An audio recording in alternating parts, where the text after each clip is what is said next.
একটা দোয়া পড়ুন, 3টা ফজিলতের মালিক আপনি হয়ে যাবেন। যদি আপনি একটা দোয়া পড়তে পারেন, দোয়াটা অত্যন্ত ছোট একটি দোয়া, এই দোয়াটা যদি আপনি পড়তে পারেন তাহলে আল্লাহ পাক রব্বুল আলামিন আপনাকে 3টা ফজিলতের মালিক আমার আল্লাহ আপনাকে বানিয়ে দিবেন।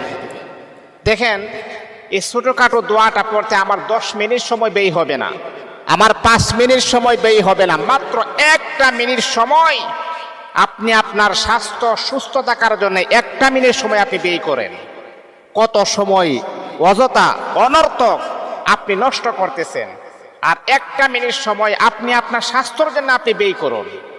মানুষ তো স্বাস্থ্য সুস্থ রাখার জন্যে দেশ ছেড়ে বিদেশ গিয়া মানুষ চিকিৎসা করে আমার স্বাস্থ্য যেন সুস্থ থাকে, এমনটা হয় না? আমি তো ম্যাক্সিমাম মানুষকে এমন দেখেছি, যারা টাকা পয়সা আছে তারা দেখছি আপনার দেশ ছেড়ে তারা বিদেশের জমিনে গিয়ে তারা চিকিৎসা করে যাতে করে আমার স্বাস্থ্য সুস্থ থাকে। ও মুসলমান, আপনি 1টা মিনিট সময় ব্যয় করুন, দেখবেন আপনার 4টা ফজিলতের মালিক আপনি হয়ে যাবেন। 1 নাম্বার হচ্ছে, এই দোয়াটা যদি আপনি পড়েন চেহারা সুন্দর হবে।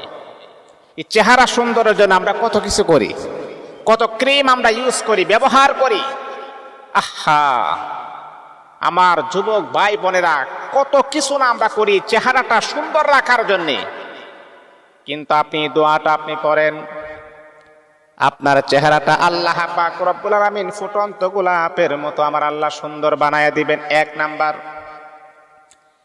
এ মুসলমান, 2 নাম্বার হলো এই দোয়াটা যদি আপনি পড়েন, আল্লাহ পাক আপনার ব্রেন শক্তি মজবুত করে দিবেন, ব্রেন শক্তি আমার আল্লাহ বাড়ায় দিবেন। যে কোনো জিনিস যখন আপনি পড়বেন আপনার মুখস্থ হয়ে যাবে। আল্লাহ পাক রব্বুল আলামিন আপনার ব্রেন শক্তির ভিতরে আমার আল্লাহ রহমত বরকত নাজিল করে দিবেন। এই আমার যুবক ভাই বোনেরা, এই ছোট্ট দোয়াটা যদি আপনি একবার পড়তে পারেন তাহলে 3 নাম্বার হলো শরীরের দুর্বলতা আমার আল্লাহ দূর করে দিবেন। 4 নাম্বার হলো চোখের যত রকমের সমস্যা রয়েছে আমার আল্লাহ এই ছোট্ট দোয়াটার বদলতে সব সমস্যা সমাধান করে দিবেন। আল্লাহু আকবার। দোয়াটা ছোট, কিন্তু এর ভিতরে 4টা ফজিলত আমরা পেয়ে গেলাম। তাহলে ও আমার ভাই বোনেরা, এই 1টা মিনিট সময়কে আপনি দিতে পারবেন না? আপনার চেহারা সুন্দর হবে, চোখের যে সমস্যা আছে সবগুলা দূর হবে, শরীরের দুর্বলতা কেটে যাবে, ব্রেন শক্তি মজবুত হবে মাত্র 1টা দোয়ার কারণে। কিন্তু আল্লাহ তাআলার বান্দা, কিভাবে আপনি দোয়াটা পড়বেন? কিন্তু মনে রাখতে হবে মুসলমান, যে কোনো আমল যখন আপনি করবেন আমাকে আপনাকে অবশ্যই 5 ওয়াক্ত নামাজ পড়তে হবে। 5 ওয়াক্ত নামাজ আপনি পড়বেন। 5 ওয়াক্ত নামাজের পরে আপনি দুরূদ শরীফ 3 বার পড়বেন, ইস্তেগফার আপনি 3 বার পড়বেন। অনেকে বলে হুজুর ইস্তেগফার আবার কি? আপনি পড়বেন আস্তাগফিরুল্লাহ আস্তাগফিরুল্লাহ আস্তাগফিরুল্লাহ। যদি আপনি আরো বাড়িয়ে পারেন বাড়িয়ে পড়বেন আস্তাগফিরুল্লাহাল্লাযী লা ইলাহা ইল্লা হুয়াল হাইয়ুল কাইয়্যুম ওয়া আতুবু ইলাইহি লা হাওলা ওয়ালা কুওয়াতা ইল্লা বিল্লাহিল আলিয়্যিল আযীম।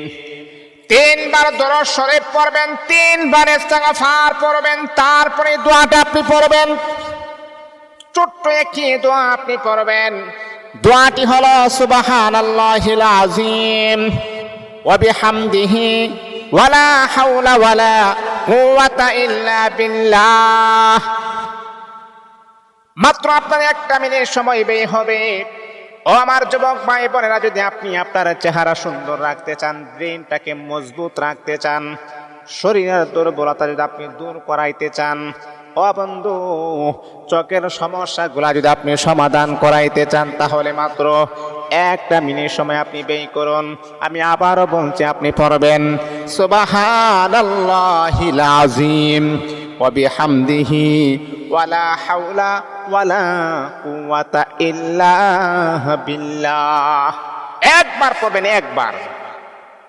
এই দোয়াটা পড়বেন, মাত্র 1 বার আপনি পড়বেন সুবহানাল্লাহিল আযীম ওয়া বিহামদিহি ওয়ালা হাওলা ওয়ালা কুওয়াতা ইল্লা বিল্লাহ। চেহারা সুন্দর হবে। চেহারা দেখবেন দিনে দিনে চেহারা আপনার সুন্দর হতে যাচ্ছে। এই ক্রিম ব্যবহার না করলেও দেখবেন আপনার চেহারার মধ্যে একটা নূর চলে আসবে। আল্লাহু আকবার। চেহারা সুন্দর হবে, চেহারার মধ্যে নূর ঝিলিক মিলিক করবে। তারপরে আপনার শরীরের মধ্যে দুর্বলতা আল্লাহ পাক রব্বুল আলামিন কাটিয়ে দিবেন, শরীরের দুর্বলতা দূর হয়ে যাবে, ব্রেন শক্তি মজবুত হবে, চোখের জ্যোতি আমার আল্লাহ আরো বাড়ায় দিবেন। সুবহানাল্লাহিল আযীম ওয়া বিহামদিহি ওয়ালা হাওলা ওয়ালা কুওয়াতা ইল্লা বিল্লাহ। মাত্র একবার আপনি পড়বেন, একবার সকালবেলা আপনি পড়তে পারেন। ফজরের নামাজের পরে দুরূদ শরীফ 3 বার পড়বেন, ইস্তেগফার 3 বার পড়বেন, তারপরে এই দোয়াটা একবার পড়বেন। সকালবেলা পড়ার পর যদি আপনি মনে করেন না আমি রাতের বেলাও আমি পড়ি, তাহলে আবার এশার নামাজ পড়ার পরে আবার আপনি একবার পড়তে পারেন। এইভাবে আপনি এই দোয়াটাকে আপনি প্রতিনিয়ত আপনি চালু করেন। আপনি প্রতিনিয়ত এই দোয়াটা আপনি পড়েন। যদি না পারেন প্রতিনিয়ত লাগাতার 14 দিন আপনি করেন, এর ভিতরে দেখবেন আপনার 3.5 হাত বডির ভিতরে একটা পরিবর্তন চলে আসবে।